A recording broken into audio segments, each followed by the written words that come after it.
luz.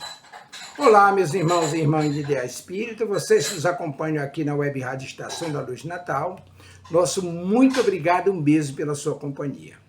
A nossa página Estação da Luz Espírita não tem fins lucrativos. O objetivo é a divulgação da doutrina espírita.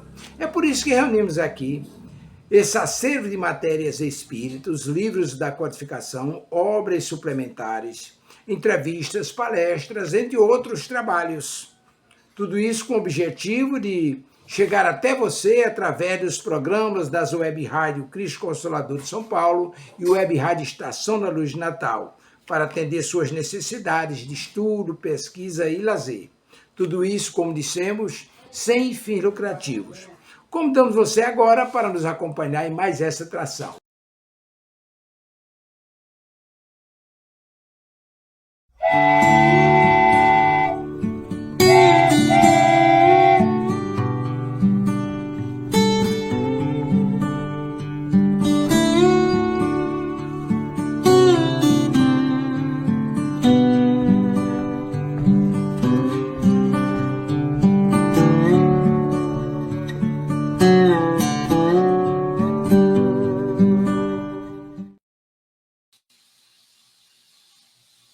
Olá, meus irmãos, olá, minhas irmãs, uma boa noite a todos.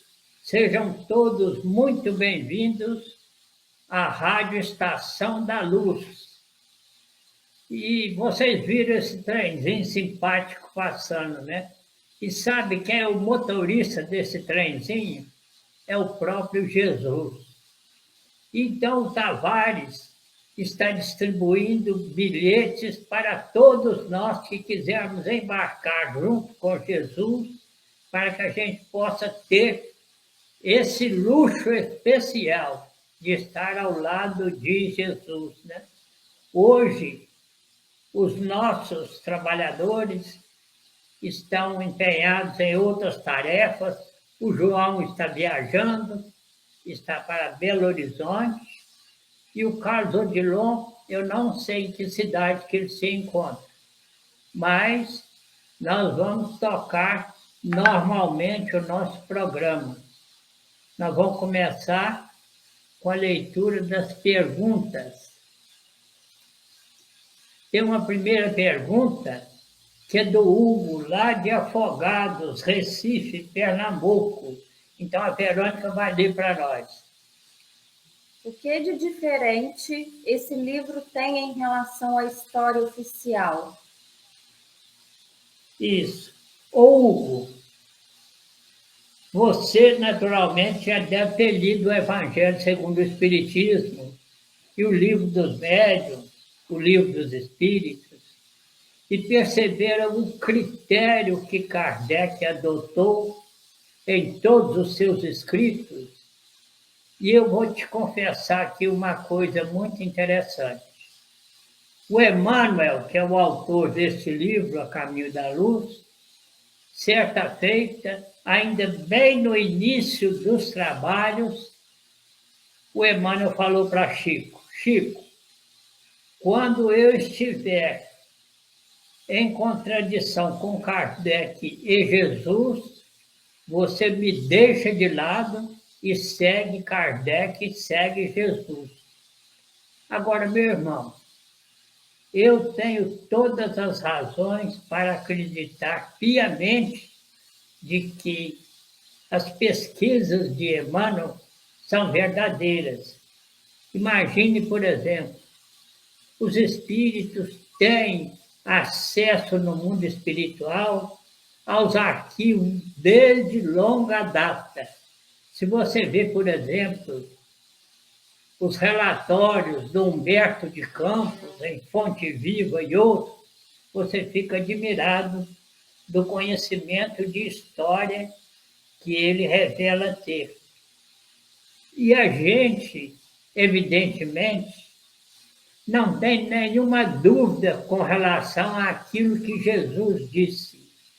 Não cai uma folha da árvore sem que disso o meu Pai tome conhecimento. Então, vamos dizer, esse arquivo do mundo espiritual é um arquivo gigantesco que contém todos os fatos e todos os passos da humanidade. Então, Emmanuel, quando vai escrever uma obra dessa natureza, ele faz uma pesquisa bastante ampla. Por isso, eu creio piamente em Emmanuel. Eu vou te citar um outro exemplo bastante interessante. Quando André Luiz ditou o livro Missionários da Luz, principalmente a psicologia e a psiquiatria deram pinotes.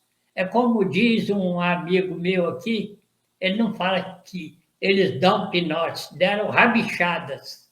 Olha só, quem conhece, né, o mundo dos cavalos sabe do que eu estou falando. Que a rabichada é um protesto do animal contra qualquer castigo, né?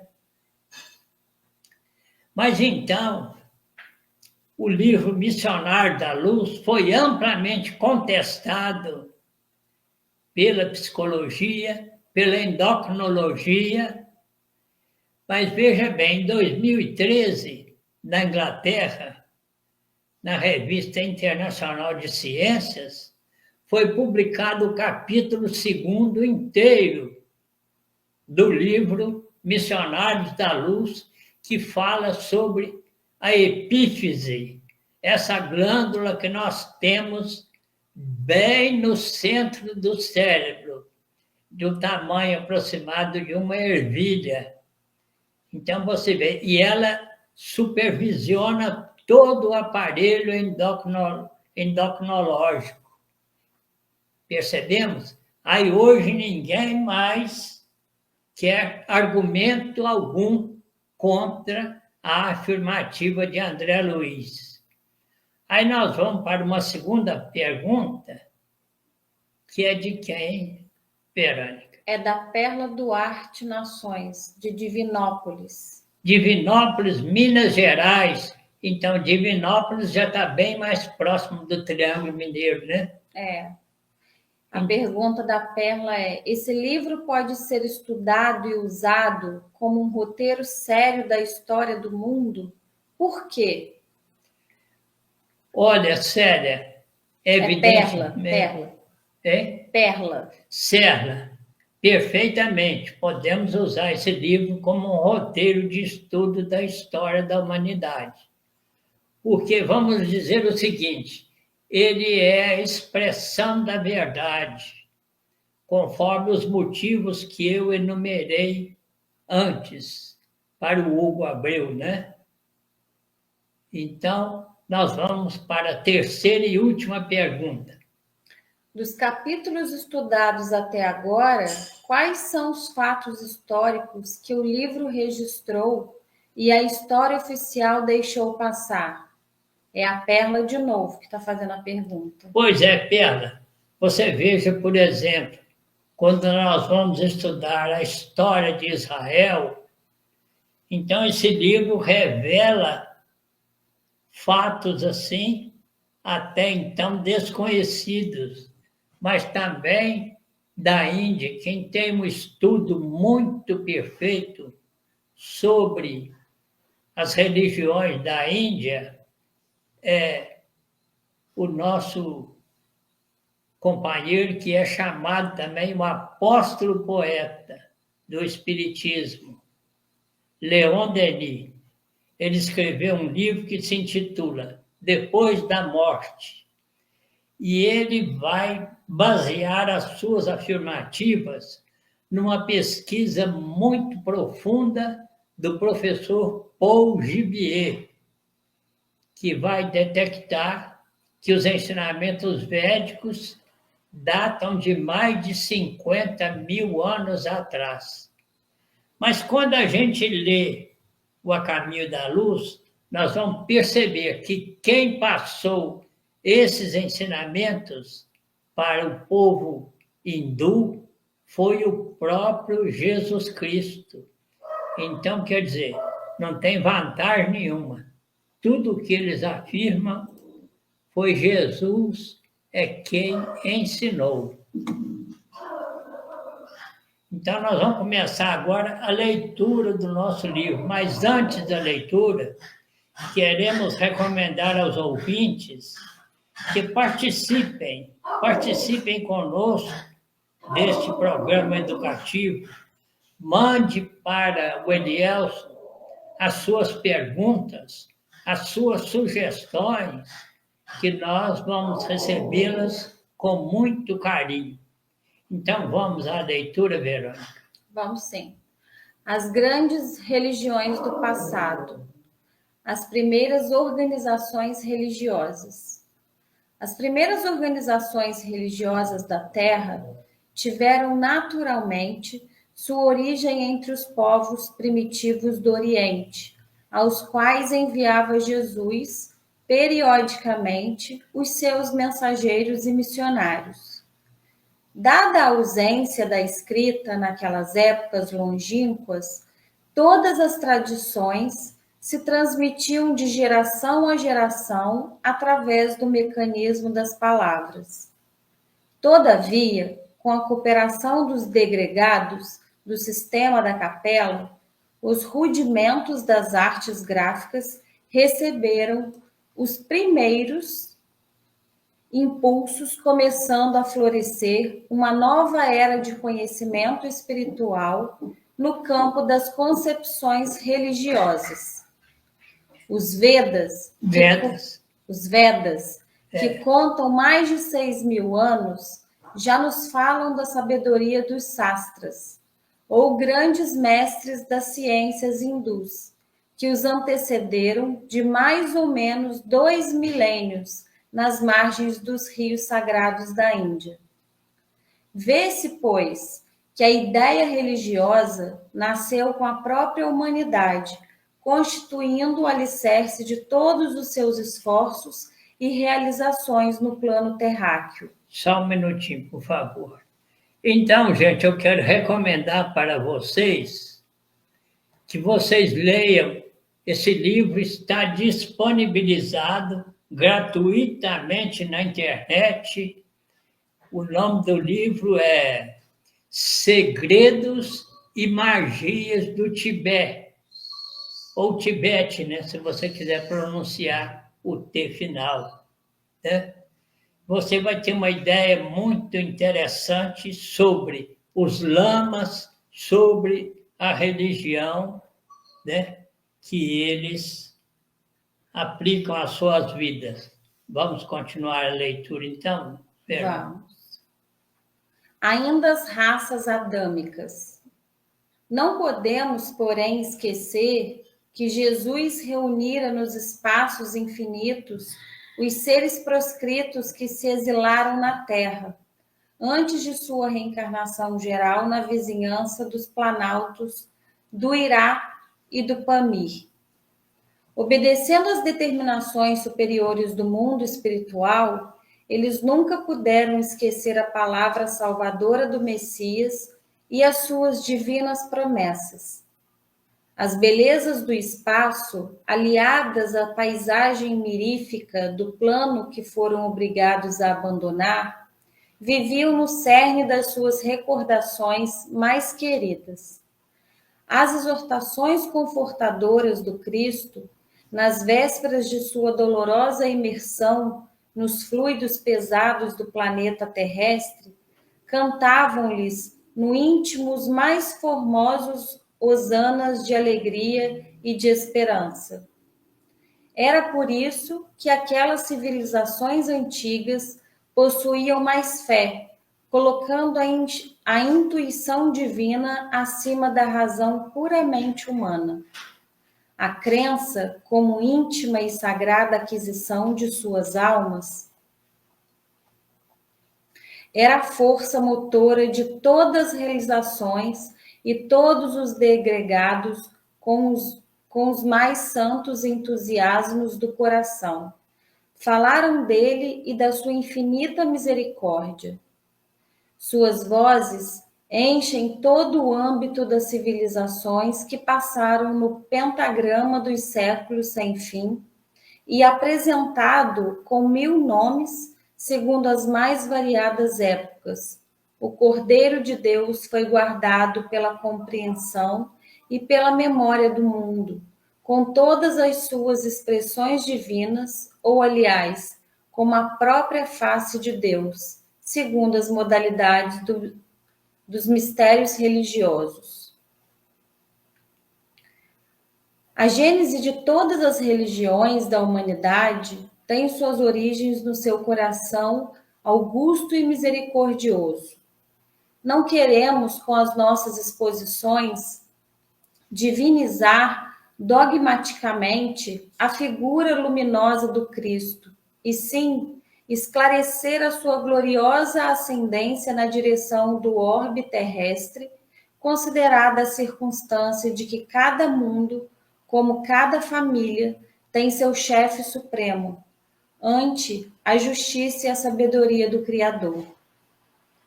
Fora erro crasso julgar como bárbaros e pagões os povos terrestres que ainda não conhecem diretamente as lições sublimes do seu evangelho de redenção, porquanto a sua desvelada assistência acompanhou como acompanha a todo tempo a evolução das criaturas em todas as latitudes do orbe.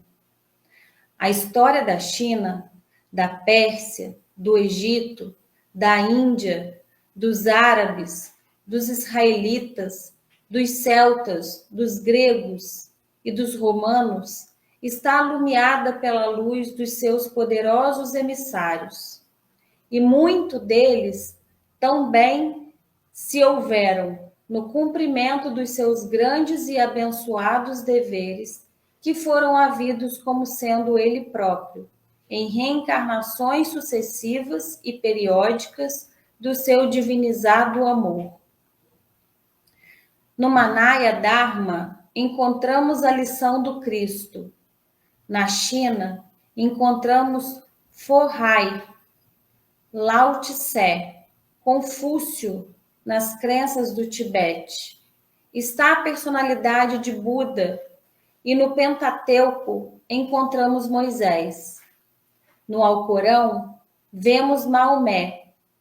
Cada raça recebeu os seus instrutores como se fosse ele mesmo, chegando das resplandecências de sua glória divina. Todas elas, conhecendo intuitivamente a palavra das profecias, arquivaram a história dos seus enviados nos moldes de sua vinda futura em virtude das lembranças latentes que guardavam no coração acerca da sua palavra nos espaços, tocada de esclarecimento e de amor. Só um minutinho. Então, meus irmãos, vocês estão percebendo de toda maneira, por todos os recantos da terra, quem está acima de tudo é o próprio Jesus.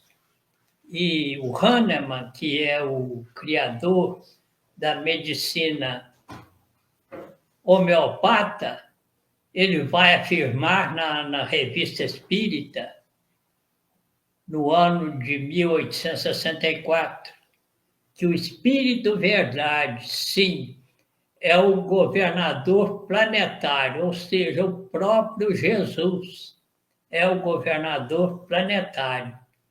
Então, essa concepção é algo que a gente não pode perder de forma alguma. Não importa se você é batista, católico, judeu, não tem importância. Mas sempre será o nosso líder, o amado Jesus, que deu de si em favor de todos nós, em favor da humanidade. Aí vamos continuar? A verdade é que todos os livros e tradições religiosas da antiguidade guardam entre si a mais estreita unidade substancial. As revelações evolucionam numa esfera gradativa de conhecimento.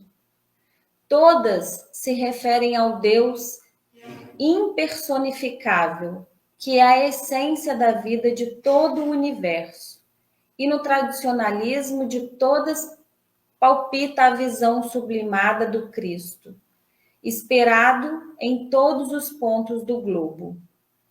Os vários povos do mundo traziam de longe as suas concepções e as suas esperanças, sem falarmos das grandes coletividades que floresciam na América do Sul.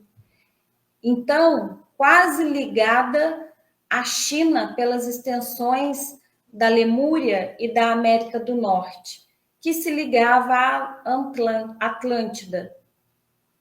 Não é, porém, nosso propósito estudar aqui outras questões que se não refiram à superioridade do Cristo e à ascendência do seu Evangelho, nestes apontamentos despretensiosos.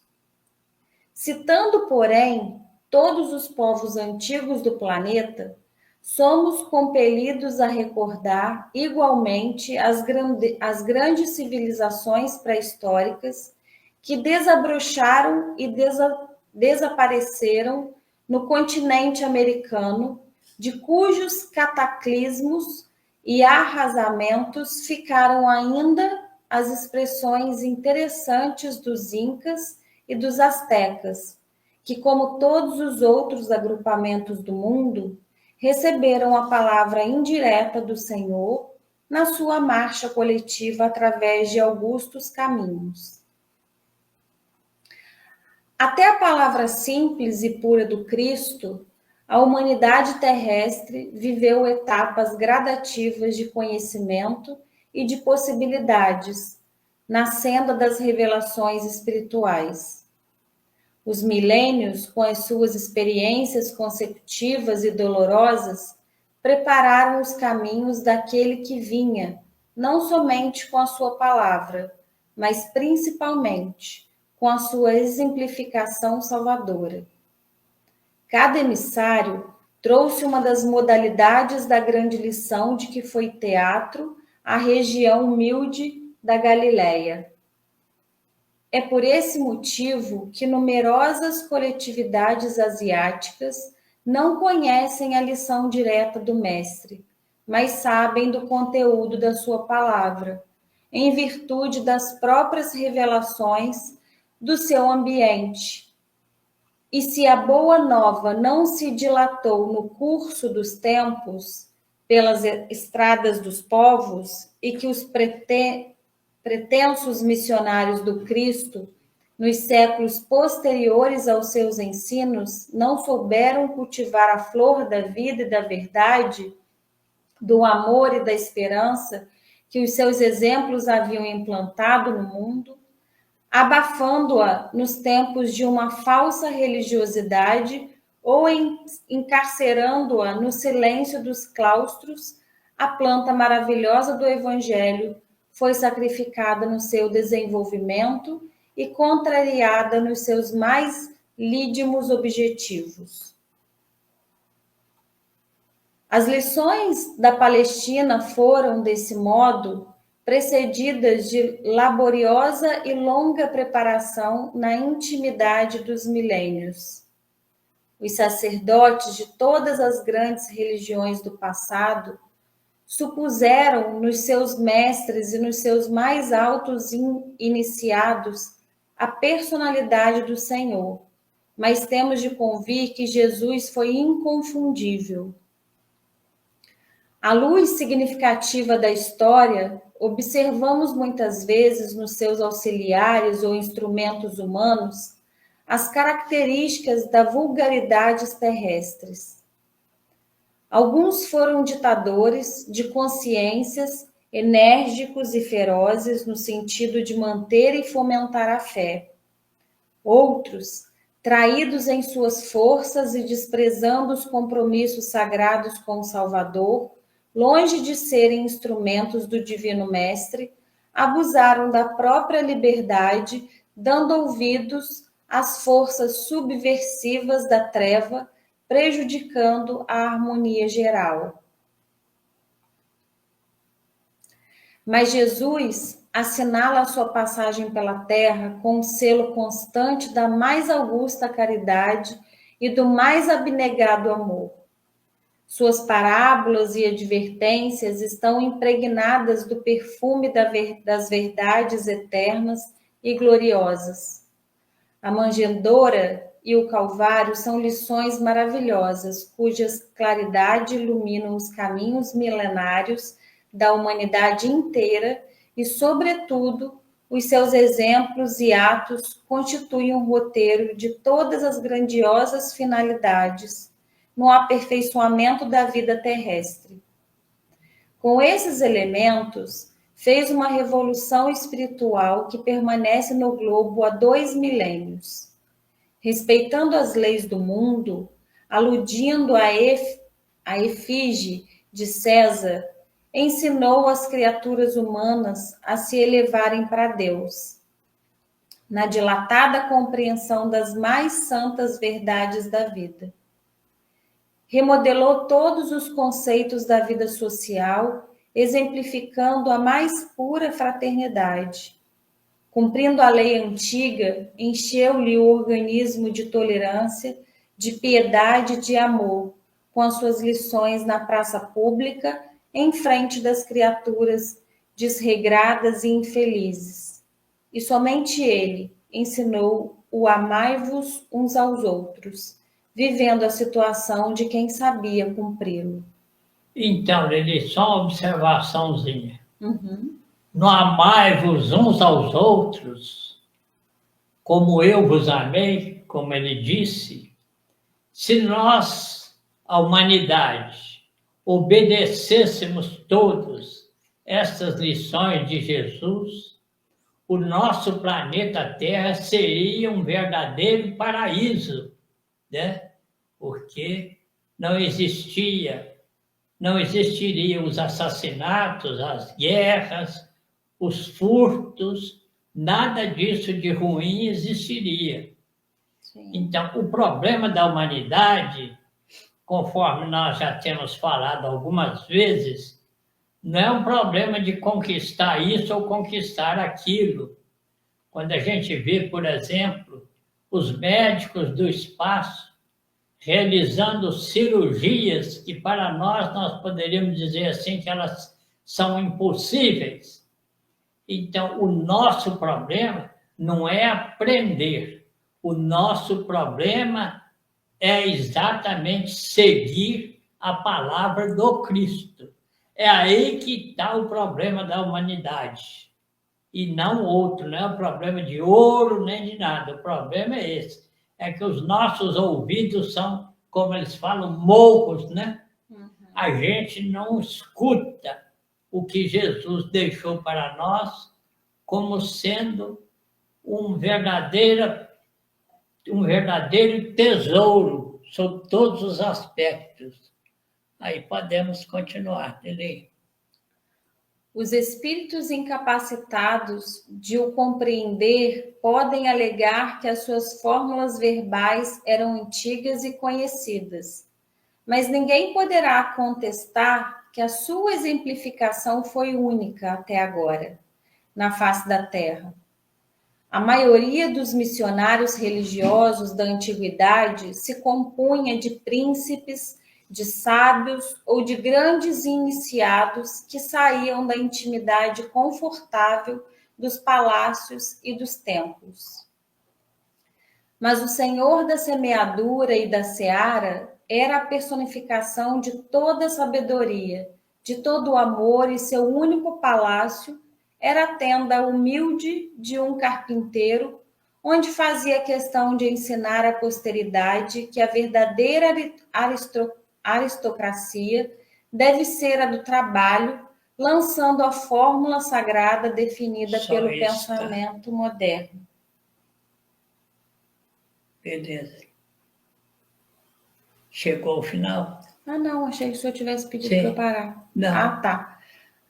Então, deixa eu retomar ali. Onde fazia questão de ensinar à posteridade que a verdadeira aristocracia deve ser a do trabalho, lançando a fórmula sagrada definida pelo pensamento moderno como o coletivismo das mãos aliado ao individualismo dos corações.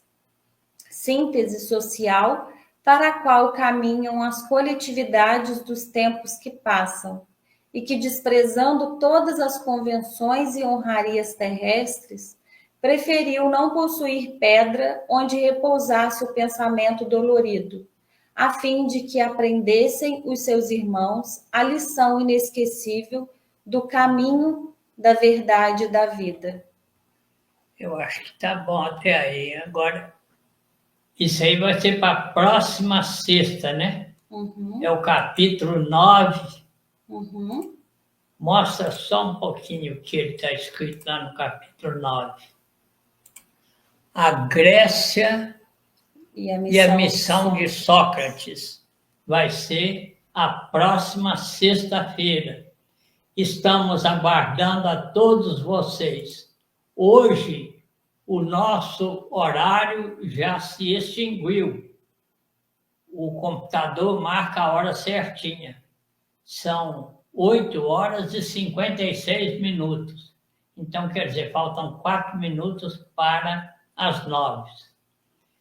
Então, nós queremos dar um adeus para vocês, desejar um ótimo final de semana. Fiquem todos na paz de Jesus. Jesus que abençoe cada lar participante, cada coração amigo que está fazendo parte desse nosso programa. Muita paz a todos e até a próxima sexta. Não fecha por enquanto, não. Chegamos ao final do nosso programa. Muito obrigado por ter nos acompanhado nesse trabalho e aguardo você na próxima atração.